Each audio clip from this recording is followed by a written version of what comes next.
in the room so I don't get off that easy. I'd end up with this big old monster cross traipsing through Roseburg. No, I don't want that one. Thank you. I'm content. I had a bad enough time trimming hedges the other day. Mowing lawn yesterday. All right, we're jumping back to... This is deep. This is what God laid on me for this week. Okay? Oh, it's early. It's only 7:15. I could get the other clock out of the other room. The batteries are out of it. We trust you. Oh no, that's scary. We haven't even got to the terrors of God, but we're getting there. Okay. Mount Carmel, Elijah, God honored him. And you know right there, Israel made a mistake. Because when the fire fell on Carmel, the Israelites all said, "The Lord is God, the Lord is God, the Lord is God." You know where they made the mistake? They never personalized it. They just declared He's a God. They never said He's our God. Ouch. It's in the book. It's in the book. Chapter 19. Elijah had a great victory for the Lord God in Israel.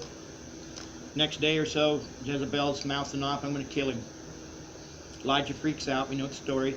He runs, gets in this cave, and the God catches him in the cave, and fire comes, earthquake comes, a great wind comes, but the Lord was in none of that. And all of a sudden, Elijah stood on the front of the cave. The Lord asked him to get up here, and he did. And he says, "What are you doing?" But it was a still, small voice. And this gets deep. This takes us in our next little section. Verse 12. This is 1 Kings 19. "And after the earthquake a fire, but the Lord was not in the fire, and after the fire a sound of gentle stillness and a still small voice." Gentle stillness. 13. "When Elijah heard the voice, he wrapped his face in his mantle and went out and stood in the entrance of the cave. And behold, there came a voice to him and said, 'What are you doing here, Elijah?' 14. He said, 'I have been very jealous for the Lord God of hosts, because the Israelites have forsaken your covenant, thrown down your altars, and slain your prophets with the sword.'" That right there is a tremendous word. This is where we're at today. The Israelites have forsaken your covenant. Church, for the most part, has forsaken the covenant. Again, thrown down his altars. They just trample on anything that's holy in the sanctuary, basically. And slain the prophets. The American modern church is guilty of that. Guilty.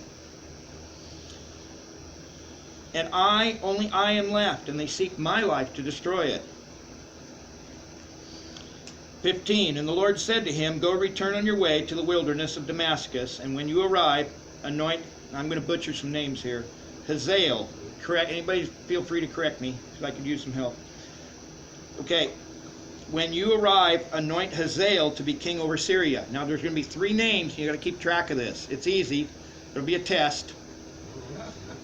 But you got to keep track of these names, because we're going to follow them through, and you're going to see what God is doing right now today in our land. These scriptures are coming to life. Okay, he's going to anoint Hazael.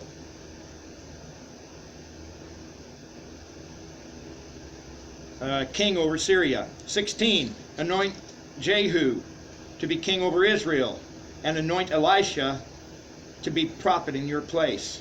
This is where it gets really deep. Verse 17. God started laying this on me. I think I woke up Saturday morning with this. Verse 17. "And him who escapes from the sword of Hazael, Jehu shall slay. And him who escapes the sword of Jehu, Elisha shall slay." 18.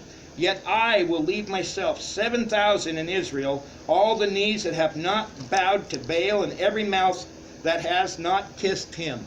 Now keep in mind, this is after the 3.5 years and no rain. So them 7,000 people went through that. They just don't go poof and they're here. They went through it. So that's where we can't think ourselves being special. It's coming. So Elijah left there and found Elisha, who's plowing. This is 19. And he takes him through his mantle over. And Elisha, I'm not going to go through the whole thing, but right there is where Elisha got called up to be prophet. Okay? Now, there's Elisha's start. Now over here in verse 20, I believe it is.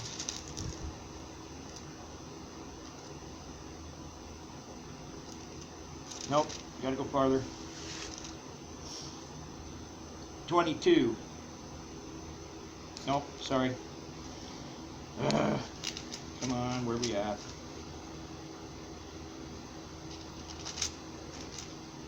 I had it right here.